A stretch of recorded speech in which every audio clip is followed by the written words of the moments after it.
Good evening, everyone, and welcome back to the I Have a Voice Caregiver Advocacy Series. My name is Olivya Wilson. I'm the Trauma Informed Parent Engagement Coordinator at Greater Richmond SCAN, and I'm joined by my amazing coworker, Tamika Daniel, who is the Behavioral Health Community Organizer for Greater Richmond SCAN. For those joining us for the first time, Tamika is an Eastern community resident and mother to four children. She began advocating for the needs of her son, who has autism, which led her to advocating on a larger scale in the 10 years of not being employed. She began as SCAN's Behavioral Health Community Organizer in August 2019 through a partnership with Richmond Memorial's Health Foundation. Utilizing her expertise and experience, she brings SCAN's work in adverse childhood experiences, trauma, and resilience to the community through training and forums. She also assists in building resilience and facilitating healing through empowerment and connection through a trauma-informed and equity lens. Additionally, she brings her voice and advocacy to meetings and tables throughout the community. I also have the pleasure of introducing our two special guests joining us today, starting with Lakeshia Allen. As the Family Student Support Specialist for Richmond Public Schools in the Department of CFIT, which stands for Center for Families in Transition, she helps high school students stay on point through their academics, attendance, behaviors, but most of all, having them invest in self-care. She also devotes time at assisting families of inmates, also known as AFOI, as a program assistant, while volunteering her time as a coach for Kids Run RVA and rendering weekly free exercise through sports backers. Lakeisha focuses on inspiring and motivating the youth and adults who she may encounter and tailoring programs to meet their diverse interests, as well as demonstrating direct connections between the school and the community. Her passions include community development, health and wellness initiatives, and educational equity. Lakeisha's goal is to always exhibit a true sense of hands-on change that Muhammad Gandhi, spoke of when he said, "Be the change you wish to see in the world." So welcome, Keisha. We thank you so much for being here. And then we also have Ryan, best known as Ravi McPherson. Ravi is the owner and manager of Island Yoga Fitness. He is Island Yoga Fitness is a yoga and physical fitness studio located on the south side of Richmond, Virginia. Ravi is a certified integral yoga instructor and has been serving as a yoga instructor, personal trainer, and group exercise instructor for over 10 years. He holds many certifications in his field to include National Academy of Sports Medicine, Performance Entertainment Specialist, which is also known as NASM-PES. Other certifications include ACE, AFPA, and CPT, just to name a few. His experiences also include track and field athlete, community wellness coordinator, wellness coach, and youth mentor. Ravi focuses on providing health and wellness for the mind, body, and spirit. He is passionate and dedicated to supporting all types of people, the young and old, persons with different types or different levels of abilities, and who all come from various walks of life, with improving their health and well-being from the inside out. Thank you, Ravi, for joining us today. We're so excited to have you both. Absolutely. We're so excited to have you both. But I'm going to hand it off to Tamika just to give us the focus of our conversation, and we're going to jump into our conversation. Good evening, everyone, and thank you guys for joining us this evening. Today's conversation will focus on wellness, caregivers' wellness, and how caregivers can support their children's wellness. We want to talk about the role physical health, nutrition, and going to the doctor for regular checkups play in our overall health and wellness. Our hope is to highlight tips, tools, and resources that can help us prioritize and increase our physical health while also identifying the barriers that make it challenging to maintain a healthy state of well being. So I'm going to toss it back over to Olivia, and we're going to get started with the conversation. Thank you so much, Tamika. So, as Tamika said, our focus is on wellness, and we know that there are many aspects of wellness, and so we kind of want to start there. And this is for anyone to start us off with maybe talking to us a little bit about what is wellness and what does it mean to you. So, what is wellness and what does it mean to you? Well, I could start off. Wellness to me means being well in all things. My mind, my body, my home, my family, my community. Focusing on exercising and eating in moderation, practicing mindfulness and meditation, making sure my family receives the love and attention that they need without sacrificing my own well-being, and volunteering in my community. Whole life wellness, it gives us strength and confidence to see and make better choices, better solutions for things that happen on an everyday basis, and things that just help us to make it through the whole day. So to me, that's what wellness means to me. Okay, Awesome. very good. So for me, when you look at the word wellness, everybody has, in my opinion, their way of looking at it. And I think it's a very personal thing towards when you look at wellness. So for me personally, wellness is when you're able to have the balance between mind and body. These are the things that are given to us. And finding that balance between your mental health and your physical health allows you to feel well about yourself. So everyone's a little different. I think for me, that approach to it allows me to, understand wellness in the fullness of the word. Absolutely. Thank you. Tamika, would you like to share what wellness means to you?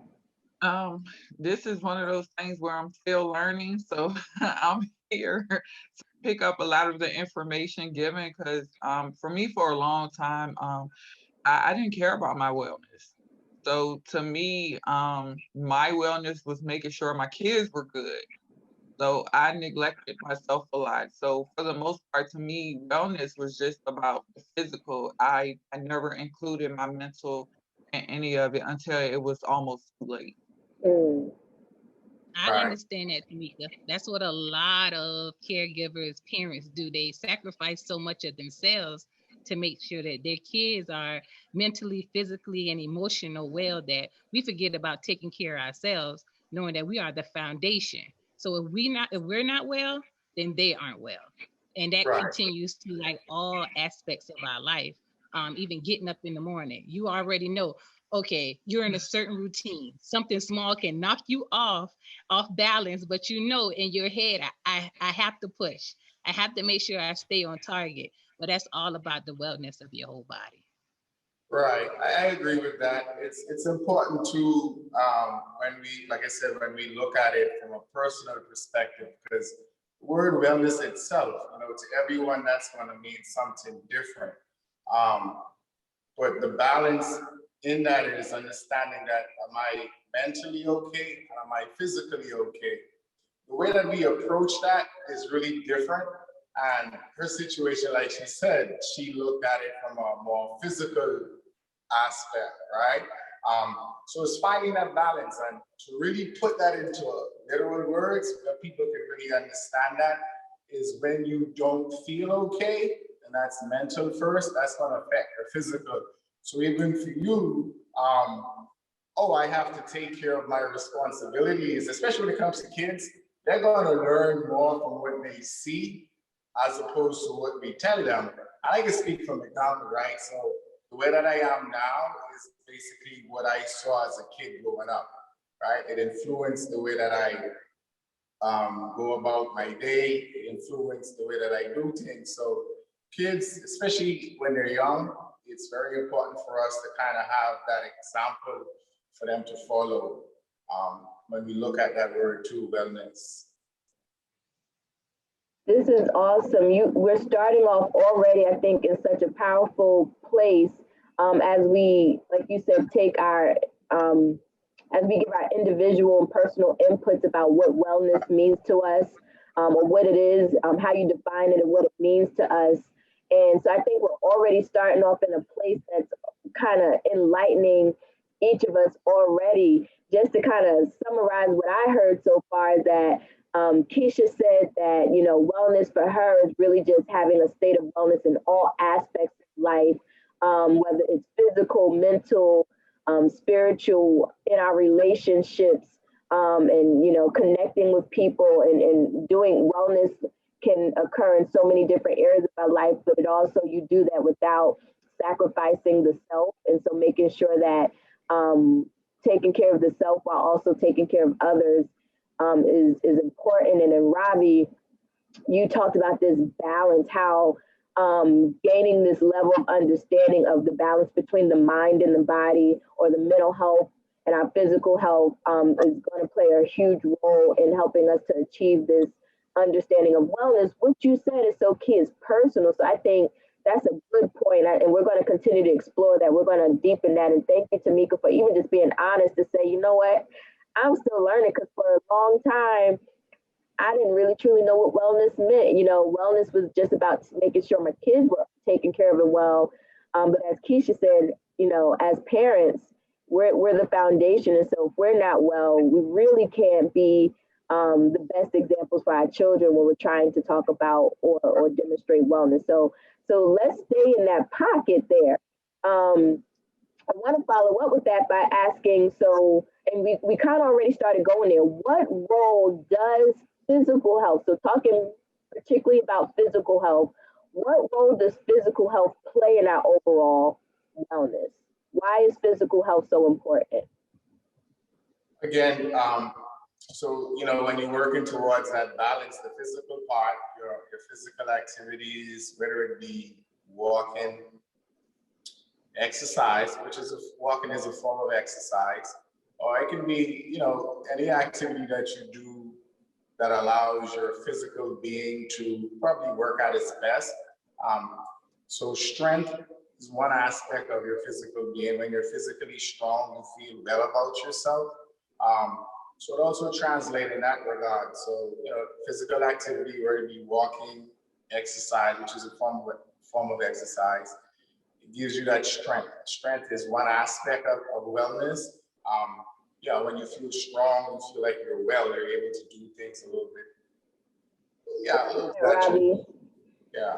I like that. So I like how you talk about how physical activity, or movement of the body, translate into talking about strengthening body, and how that then can even translate into feeling well, being well, and plays a role in even just a confidence about ourselves. That's really good, Ravi. Thank you. Anyone else want to add to that? What is the role of physical health in our wellness? I agree with Ravi. Like, simply putting, physical activity, exercise is important to everyone. When it comes down to getting active, I try to remind those around me, just like, you got to stay active through all stages of your life, regardless of your body type. Because at the end of the day, staying physically active, you help save money. Right. So saving money, you're making healthy choices, you're reducing your risks of any health issues or complication that will result in expensive healthcare. Your life expectancy increases when you work on your physical activity. You reduce the risk of getting injured in any type of way, and you improve your quality of life. So the lack of activity, it takes a toll on your body as you get older. So staying physically active is one thing to promote, and to promote yourself, and to also live a healthier, longer life. Absolutely. Absolutely. That is so key. Keisha, you hit on quite a few points there where you were talking about just the benefits of physical activity. Not only does it help you feel well or be well, but when you are well, it can help our lives in other areas, in terms of, you said that it can cost less, I think is what your words were, that it can, it reduces the risk of, like you said, of health problems, which could then reduce the cost of medical, doctor expenses and things like that, medication, food, nutrition, all of these things. And so I appreciate you even just talking about the role of health and how it just plays in just our whole entire lifestyle as we're talking about in wellness. We talked about parents, so you kind of jumped right in there, which I'm glad we did. So I want to just see if we can offer maybe just a little bit more insight in talking about how parents can better prioritize, or parents and caregivers can better prioritize their own health, because we know that parents and caregivers can sometimes put their own health on the back burner unintentionally, right? So we know that it's not intentional, and because their focus is placed on their children's well-being. So why is it important for caregivers to remember to prioritize their health as well? And how can we help them remember to do that? For me, being a parent, setting the example, like I said, for me, it was the key. Like, kids pretty much learn what they see. And I know that's easier said than done. You have a lot of things going on in your life, and there are things that present themselves, and you probably get the chance to lay it all out, and it happens that way. But striving towards that is still crucial, because as your kids see you do it, they're going to be more encouraged to want to do it too. When it comes to prioritizing as parents and caregivers ourselves, and making sure we take care of ourselves, so that eventually we'll be able to, not only when we say it, but our kids see it. So they'll be like, yeah, I see mommy or daddy do it. So I know they understand it fully, right? And I think that's key for their mental health as they continue to move forward. So I think, I'm finding that balance is my favorite word. I don't know why, but finding that balance between, I know I've done enough, but now I have to take care of myself. Ravi, if I can just chime in, so that's good, and feel free for anyone to chime in. I think just even the mindset about remember, like the self, right? I think that, like you said, it's easier said than done, but I think we have been conditioned and trained that, obviously we have children who are our responsibilities, and we care for, and we know there's a lot of pressures around that, but even just shifting the mindset, right? The way that we view and think about why we need to take time to think about ourselves and find that balance, and how it's not selfish.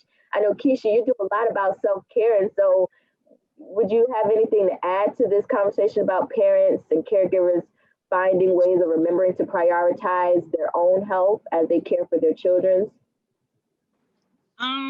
Just piggybacking off of what Ravi said, I am totally in agree with that. One thing that I tell some of the parents that I work with is like, when it comes down to kids going to school, they have to get their immunization records up to date. They have to be on point. So if kids have to have these things in order to go to school, as a parent, you know that you need to be in alliance also when it comes down to certain things, because it could be something with our family history, our health history, something that may be there that we need the early detection when it comes down to our kids. But what we may not know, because we may have lost someone in our family, or we don't know all of our family history that we're not aware of. So making sure that we go to those regular or annual checkups to make sure that we're good, that's in the long run would make sure that, hey, I have this, maybe I need to make sure that my child doesn't have what I have. When it comes down to like type 2 diabetes, heart disease, or cancer, or those types of diseases, we need to make sure that we stay on balance with ourselves to make sure that our kids would have those early detections, or to know, okay, let me make sure that my child gets checked out for those things also, because it does run in our family. Just to make sure you stay on point and being aware of what's going on in your body, but also doing the due diligence for your child also. Yeah, very good, Keisha. I agree with you 100%. That the key word there for me is on point. Once you're on point, you have the ability to make the changes necessary, prevent. So annual checkups are very important. It's one of the easiest ways for you to continue to keep ahead of your stuff, and of course your children too. So that's very good. Yeah, I agree with that 100%. Absolutely. And I'm so glad we mentioned checkups. But before we get into talking more about checkups and wellness checkups, annual physicals, things of that nature, one thing that I heard that you both said that I thought was really important is when you talk about understanding our own history, or even talking about changing how we take care of ourselves so that it is setting that example for our children. The word that came to me was like creating a culture of health, right? And so if we're able to, as parents, if we're able to really start putting in these practices that really promote good health, physical health, as we're talking about in wellness, we are hopefully changing what has been the norm. If the norm was not practicing good physical health, or doing different type of practices that help promote wellness, good health and wellness. And so I hear this word, a culture of health, and how do we create that? And what you're both saying is I think really good information and tips and tools to help us start creating a culture of health, especially around our physical health and wellness. I appreciate all that you all are bringing to the table today. But you all mentioned checkups. I think Ravi, you mentioned checkups. I wanted to I wanted Yeah, to chime Tamika, in sure, chime in. before we went to the checkup part. Bear with me for a few seconds, because that part with the unintentionally putting our stuff on the back burner, that was very true for me. And piggybacking off of that cultural aspect, a lot of times in our culture, it's passed down from generation to generation, that when you have children, like, you are, no longer important anymore. Like, you no longer are important anymore. You made a decision to have children, they are your responsibility. So that's where that mindset usually comes from. I gotta make sure my kids good. I gotta make sure my kids good. I had them. And for a long time, any thought of me thinking about myself, I need a little break. You don't need no break. You had kids. You shouldn't have had kids. And it's like a no. It's a taboo. So for so long, I was just running on my children. This doctor's appointment, this therapist appointment, this psychology appointment, this and this and that. And I'm not taking care of myself. I ain't been to the dentist. I ain't been for no physicals. I ain't done been to get nothing. And I'm feeling like I'm not doing enough, or I'm overcompensating for dad not being there. It's just so many factors that can play in when, parents are running all over the place, until you realize you're in the hospital now. Now where your children at? Right. So it's like that ended up being a turning point for me, because here I am talking about my kids, and I'm doing this for them. But now they're thrown all out of place. I got to find somebody who can get them. They can't go to school because they're with somebody else, because mommy's in the hospital now. And it didn't take until my son found me on the bathroom floor from passing out on the toilet with blood everywhere. Messed my face up till, like, it really sunk in me that I'm affecting my children when I think I'm helping them by putting them first. I have to put myself first. And now my daughter, she's scared for me to be in the bathroom by myself. Mommy, you okay? She pulled up a chair when I got out the hospital and sat in there and watched me. And I'm like, I don't want this for my children. This is not what they should be thinking about. So it's like, once I realized that my health was okay, and like Ravi said, self-care is not being selfish. It is so necessary. Right. All these doors started opening up for me. I'm the best I ever been. It's trickled down to my kids. So it's like, when I started putting myself first, right. I think what you're saying is so deep for me, because again, when we think about the word wellness, it starts with W-E, which is we-L, so we're well. Mm-hmm. It's important what you're saying. There's a lot of things I get from it, and looking at it for everybody is going to be different. I want to stress that, because again, if we're dealing with wellness, wellness translates such a big word. It means a lot to so many different people. And we're all talking about community, and we're all doing community work. And in those communities are individuals like what you're saying, teach it to yourself, who have this look or this vision or whatever wellness means to them. Some of them don't know, some of them do.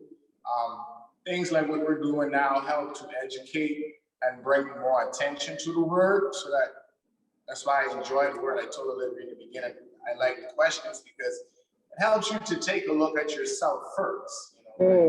Questions are really personal, like what does it mean to you?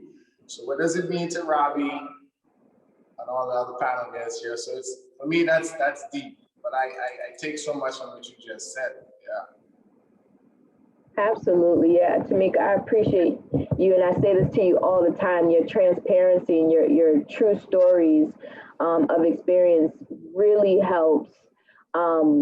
It really helps to just like elevate the conversations that we're having, because you bring the reality of what you and probably many other parents go through. And so when we're able to really describe what those challenges look like, what it looks like to put your own wellness, your own health on the back burner unintentionally, for the sake of what we believe we're doing right. But then again, when we neglect ourselves and we start to deteriorate and to decline, what exactly are we teaching our children? And so it goes back to Ravi said in the beginning about our children they're going to learn most from what they see versus what they do. And not that what you've done, right, is in vain, because again, you did what you thought was best, but then we get this wake up call, and sometimes a very hard and traumatic one, and we have to reevaluate ourselves. And we hope that this conversation is education and will prevent other caregivers from getting to the place that you've experienced, Tamika.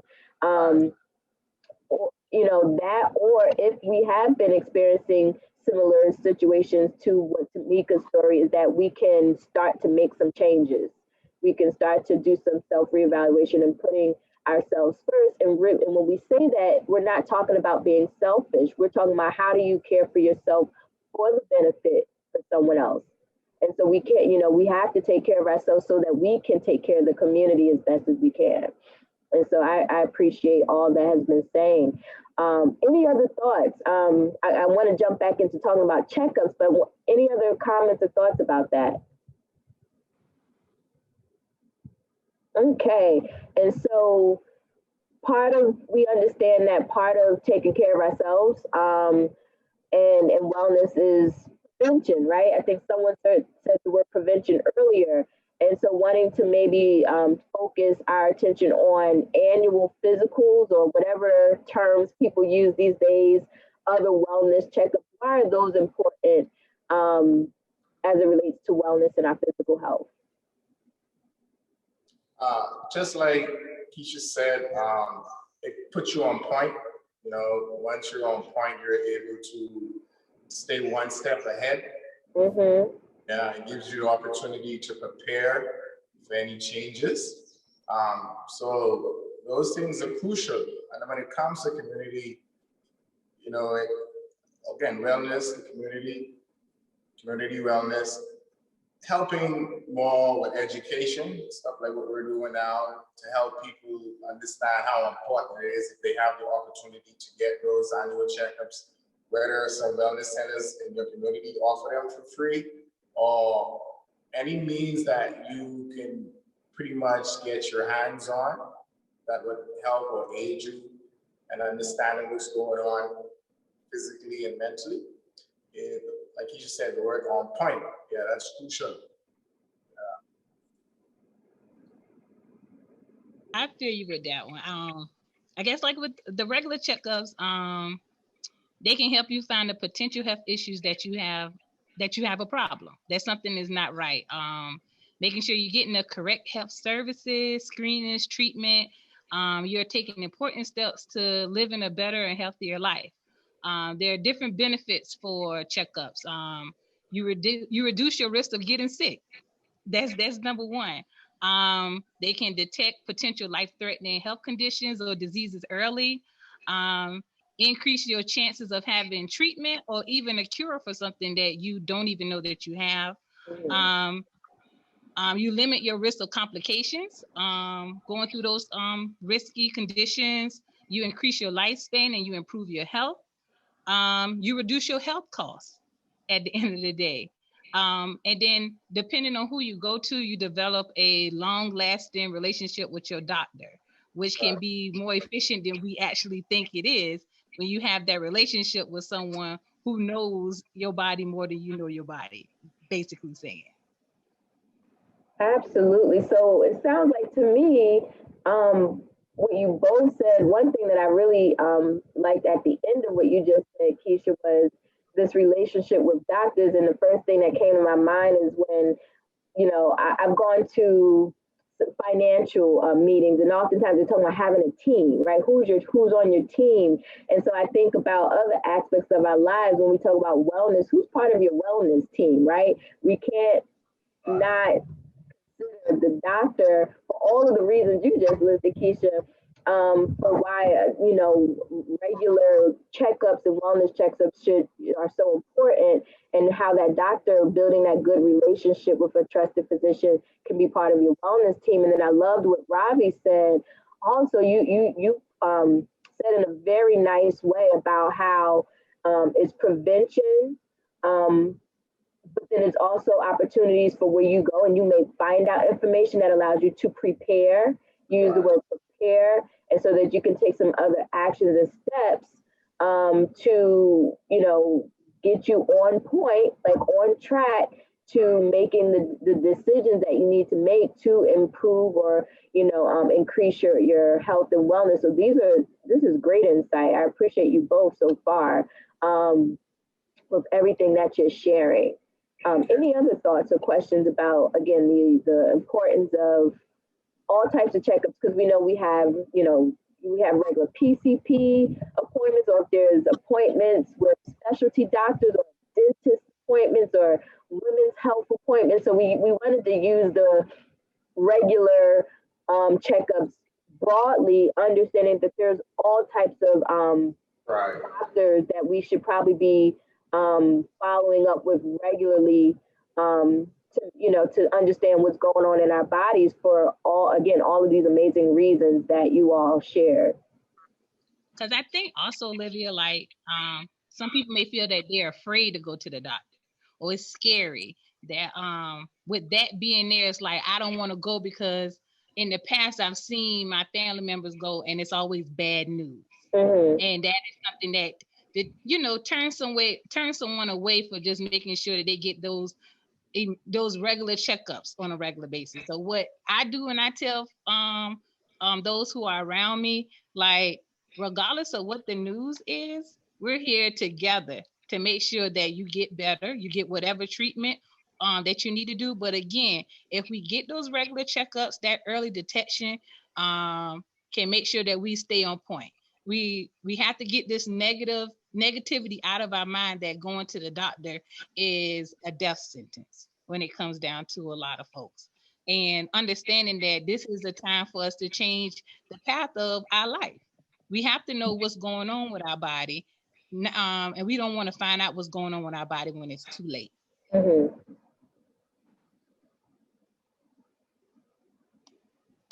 Tamika, I think you are talking to us, but we can't hear you. Now? Yep, I hear you now. Oh, okay. No, so the relationship piece of it that was the best for me, because that's where a lot of education came from. It made me more comfortable seeing the same person. They were able to even teach me about my body. And like Keisha said, that goes into, catching certain things when you understand your body, when you learn to watch for certain things and what's normal within yourself. And I know for me, my doctors got tired of seeing me because I was in there for every little thing, because I didn't know what was normal and what wasn't. But it's like now, they started getting me to the point where I understand my own body, and it's like nobody knows your body more than you. So Right. you going to get those regular checkups, it's helping you to get knowledge to understanding your own body and how it works. And sometimes your doctor don't even know what's going on with your body. But when you start going and you start listening, getting feedback from them, and you start paying attention to your own body, that's how you can advocate best for yourself. Even when they come to do something And you be like, well, no, I know my body, and this is not, this is not it. Right. So yeah, Yeah. just that consistency and building that relationships, and they listen because they know, Right. okay, this person don't play. They've been here, they've been paying attention, they've been soaking in this knowledge. So yeah. Yeah, very, very, very good points again, Tamika. You speak from experience, so that's always powerful. I'm telling you, that's, you know, everyone, and that's a part of it. We all learn from each other, right? So we're all, again, talking about wellness. But some things, I think, when it comes to it, when we're all with that being afraid, nobody wants to hear bad news. No, we don't want to hear bad news. So Right. that's self first, right? Yeah. And but once you start, your body's gonna let you know. Your body's gonna let you know. Other places, I think, when it comes to community, your local gyms, you know, for individuals who feel like, man, I probably can't afford to go to the doctor and I don't want to hear the bad news. Your local gyms, if you can somehow have access, you know, and you get in there and you're able to get more information, you may find out, wow, I didn't know this was wrong with me. So all of that, like you said, Olivia, other places or resources individuals can go to get on point and understand more of what it is they're dealing with so that they can feel this wellness, you know. Absolutely. You take us right where we're going, Ravi. So let's kind of break that up a little bit and kind of deal with exactly what you just said, talking about access, limited resources, what are some alternatives. So let's start with talking about insurance, for example. So we understand that, you know, when it comes to medical, you know, keeping up with our health in terms of like medical health and things like that. And we know insurance, right, can be a huge barrier for many people to access the health care that they need. And knowing that annual physicals can be helpful with prevention and early detection and things of that nature. What are some things that we can do to advocate for the care we need, whether it's, so for just example, better health insurance or health coverage or some other alternatives. So again, understanding that barriers, cost of healthcare can definitely be a barrier. So what can we advocate for in terms of getting the care we need and looking at alternatives? Health, and I mean, you know, health education is always, you know, the more we educate ourselves, you know, more understanding we have of something, and we're able to make the necessary steps or decisions towards whatever we need to do to make, you know, to get those things done. I think if you can, as a community, wherever it may be, like I said, I mentioned the gyms because it's a really good place for you to start with to get the information needed sometimes when you're not able to access, like you said, based on insurance, maybe a doctor, you know, it may be a little bit more of an easier approach for you when it comes to some of those barriers like insurance and the fear of going to a doctor to hear bad news and stuff like that. That would be what I would suggest, you know, try to get that education about, that health education about overall your physical being or whatever, you know, whatever what you're facing or dealing with at that time. Yeah. That's good. And so what I hear you saying, Ravi, is understanding that there are some barriers that may prevent or make it very difficult, challenging for people to go to, like you said, doctor's appointments, even if it's for regular physicals and checkups, that get connected with local gyms, local fitness centers, health and wellness centers, to really just get connected to have access to the education, that these are some great places where people can go just to start learning about health education, as you said, just start learning about some of the information that can help guide them into some other areas and learn more about what is accessible to improve their wellness and health. That's good information, Ravi. Thanks. Just to go on talking about, I would say like being an advocate, when it comes down to healthcare coverage, telling parents about making sure they have the children health insurance program, CHIP, and also learning more about Medicaid. Mm-hmm. If you want to be a real advocate when it comes down to better insurance, make sure that you know what's going on in our city and our state, and also like email the mayor, the governor, and say, hey, I have Medicaid, but in my area, when it comes down to my coverage, I can't go to this doctor, and I really need this doctor because this doctor is closer to my area, but I have to go 25 miles away in order to get to that doctor. So I think those are ways that you can advocate when it comes down to having better doctors, regardless of what type of insurance that you have. Making sure that in your network, look and see what is available in your network and see like, hey, I think that even though this is around me, I feel like and it can't be for demographics. I'm gonna be honest with you. When it comes down to us as Black people, we need to advocate more about what we need in our neighborhoods. What is closer? What is accessible for me? And sometimes if I live on the East End, I don't want to go all the way to the West End to go to a doctor that is a part of my network. Absolutely. And that's when it comes down to advocating with what is the best for my healthcare coverage when it comes down to it. I think that that's when it, being an advocate, those are the main things when it comes down. Your insurance coverage, what type of insurance do I qualify for? If I don't have insurance, what is available to me? And at this point, Virginia, I would say, is a little bit better than most states when it comes down to Medicaid expansion. We are on the forefront of that, but there is room for improvement because there's still plenty of people who do not have insurance or do not have access to the adequate health care that we should have, basically. Absolutely. Ravi, did you want to say anything? I had something to add too. And it looks like Tamika, you want to add as well. Right, I just totally agree with her. She nailed it. I totally agree with that. Tamika? Oh, we lost your audio again. Hear me? Yep, there you go. Okay. Everything that Keisha and Ravi said is that coverage and things of that nature. I went to the doctor. I had a sprain, and I was like, I want to go ahead and schedule my physical. They're gonna tell me, well, your insurance doesn't cover a physical, huh? Right. When did that happen? Exactly. So do I have to wait until something happens before I can get in again? Like I'm trying to catch to make sure I'm good.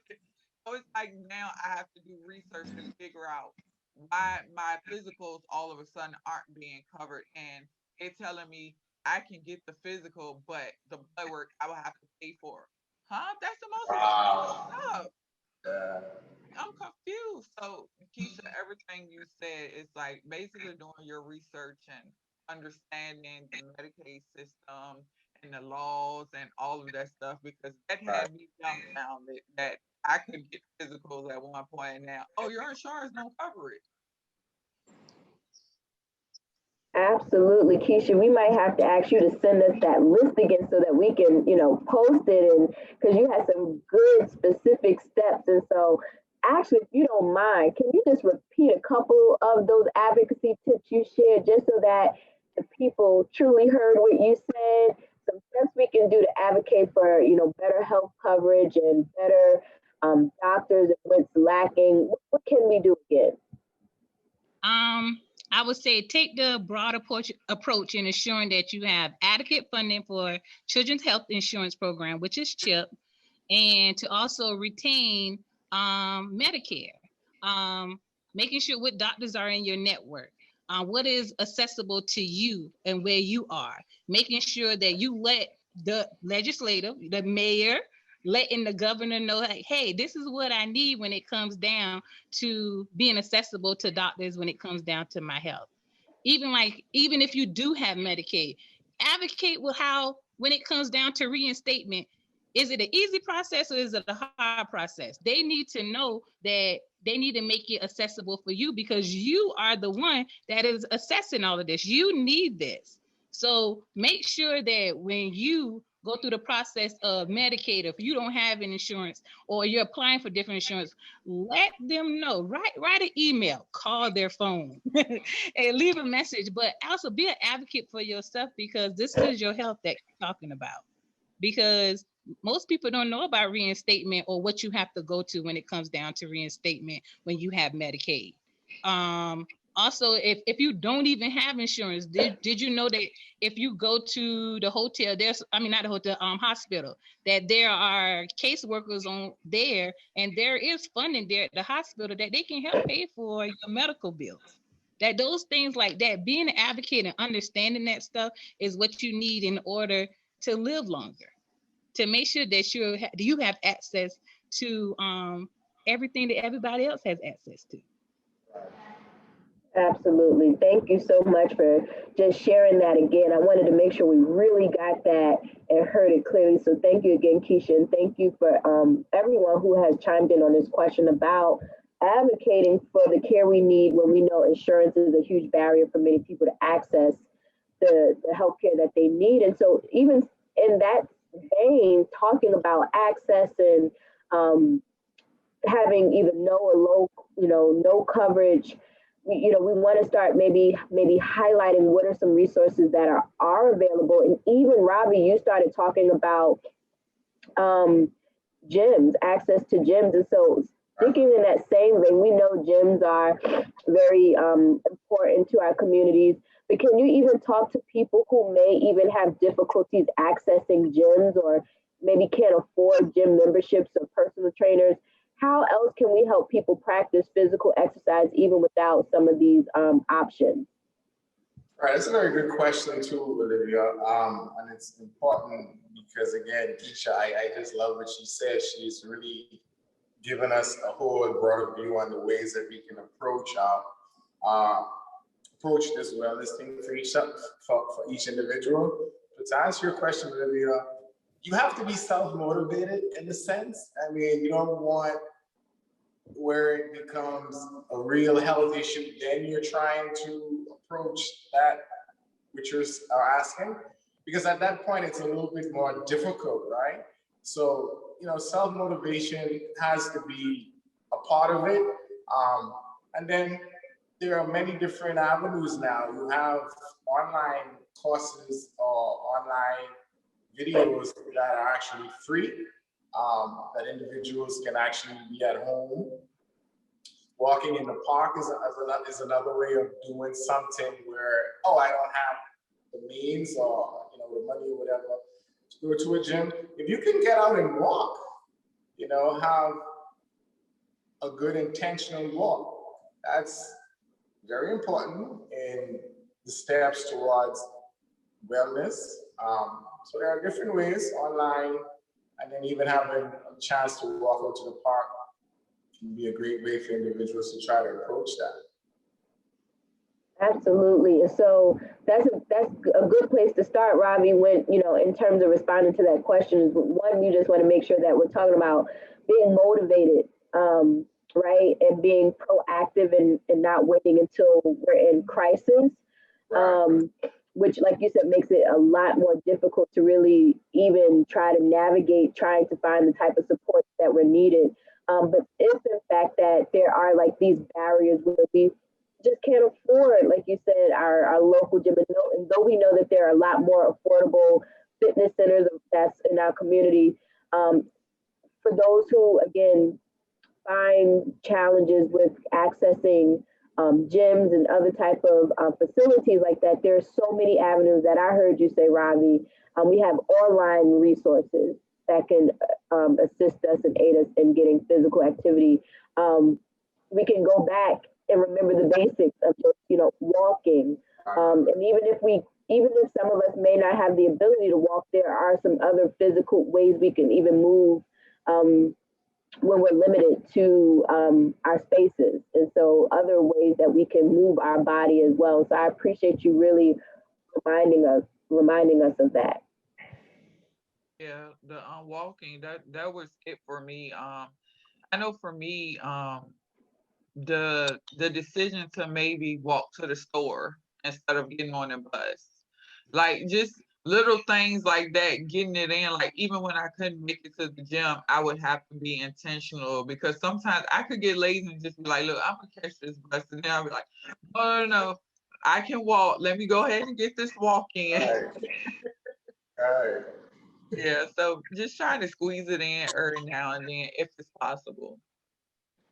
Walking there's no excuse in that regards because you want to try to eliminate all the excuses. We're going to come up with the excuses. That part is easy, right? You know, I have this to do, I have that to do. But yeah, it starts with that self-motivation. You always want to get ahead of your situation. You don't want to be in your situation and trying to deal with it. You're a little bit behind, and it makes it a little bit more difficult. But walking easy. No one can't find no excuse at that point. And if you can't, like Olivia said, you know, the online access gives you an opportunity to at least educate yourself about some things, you know. But it is crucial for you to try to get ahead of your situation. I totally agree. What we have with sports backers, fitness warriors. So with fitness warriors, we have free fitness classes all over the city, even in the Tri-Cities area. These are free classes for everyone. They're online. We just started an outdoor series. So they're different places. If you go to sportsbackers.org and look on the fitness warriors, it'll give you a list of all the fitness classes around the city that are free. And it's for all fitness levels. So there is no thing of, oh, I can't do it. Nah, you'll be able to do it. I must say, Tamika and her family, when I was doing classes over on the East End at Peter Paul, they were one of my most faithful participants to the point of her daughter stepped in and was like, I'm going to teach class tonight. I know what to do. And to see a child that's so into her fitness and enjoying feeling better or enjoying having fun with fitness, that says a lot. And she made sure, like, Mom, we going to class this day or whatever. You got to see Miss Keisha. That's yes, very good. like, so they're we do offer those things, and even if it comes down to the point of, and even with the healthy eating, it's all in your mind. Like Ravi said, if you just take the time to start, and see where it would take you. You can even say like things about healthy eating. There's so many community gardens we have everywhere that you have access to that. So if you feel like, oh no, it's not the physical part, it's the eating part, it's too expensive for me. Oh, well, there are plenty of community gardens around the city that you can just go there and see what they have. Then you don't have to worry about, oh, it's too much money or I have to spend that much money on something. See who has something going on around the city, who has something for a discount, what farms have something going on, instead of you saying it's too much money to even think about something being healthy when you think about that part of eating. But in the physical part, there's so many easy things that you can do, and there are places that you have access to. But like Robbie said, it starts with you, your own motivation, your own self-esteem, your own self-care. What are you going to do for self to motivate for you to take that first step into living a healthier life? Absolutely. Keisha, I appreciate you so much, even just kind of tackling the myth of nutrition or healthy eating being expensive, and ways we can start to break or shift our mindsets around that. And what I've heard you both say is, well, you know, even going back before we jumped into nutrition, but you're saying even with access to gyms and ways that we could stay active, that we have resources now that help to eliminate or reduce the excuses about affordability, that we have programs like Fitness Warriors with sports backers that offer free. And then I think there's so many other people who are really taking on the challenge and being dedicated to this area of health to say, you know, we're going to start up some free or low-cost programs because we know how vital, how important it is. We want to eliminate. We want to try to eliminate the excuse or those barriers that people that we once had that said, "Hey, we can't afford this," or "It's inaccessible." And then going back to the nutrition, very true. Once upon a time, I think that those what we call a myth now probably was a reality, and so which it shouldn't have been a reality, because what I think I'm hearing is that it should not be expensive, but we shouldn't, whoever has made us believe that eating healthy is expensive, shame on them, and we have to break our mindset and change our perspective of how to eat healthy, and realizing that it's not expensive, and what are those resources in our communities, such as the local farms or the community gardens, healing gardens, other type of programs that help give us access to fresh produce, fruits and vegetables, and other things that are free or low cost, and we're not relying on these food giants that are trying to take advantage of vulnerable people. Right. Yes. The approach to that is so is extent, right? We can go on and dealing with some of those issues, right, Lakeshia? But the community gardens, you put it right there for them. They can't miss it now. There are different ways you can approach that. But it's important to also look at it, from many different ways. Most of us, when it comes to that whole idea of it's expensive to live healthy, everyone's on a different level with that. And we understand some of the issues we face, in our community, right? When it comes to trying to live a healthy life. Sometimes those places aren't even an option. And hopefully now, as time moves on, things are going to be addressed, Keisha. And I think community garden, like you said, that's why I say we're so on point with that. But education is always good. We have to educate ourselves on what it really is to live healthy. Sometimes it may not be that illusion. Think about where it comes from, the food aspect of it, right? Because even with the food, you still have to have some way of mentally understanding that, hey, I'm well, So education is very important in that also. Educating yourself a little bit more on what it is to truly live healthy. Yeah. Absolutely. I appreciate this conversation so much. I appreciate you all so much.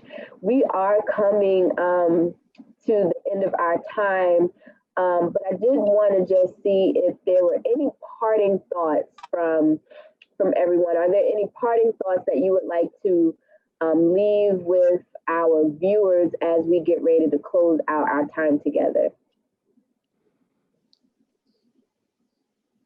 I would say take advantage of all the resources and try to find ways that works for you in regards to wellness, and don't feel restricted by what you hear. Try to make it personal to yourself. Mm-hmm. Absolutely. Definitely. Just remember, wellness gives us strength and confidence to see better choices, own better solutions, and ask for help when you need it. Steering life is not easy, but it's easy to access someone that can help you out along the way. So remember, it starts within, and you don't have to take this journey to living a healthier life by yourself. Awesome. Tamika, I see you talking. Yeah, just want to let all the parents and caregivers know that tending to self is not selfish, and I think that was like the biggest thing that I had to understand, that I wasn't being selfish by putting myself first. I was actually doing the best for my children because I'm flourishing and my children are following. As Ravi said, they pick up on behaviors and what they see. So that's my advice to the caregiver. Absolutely.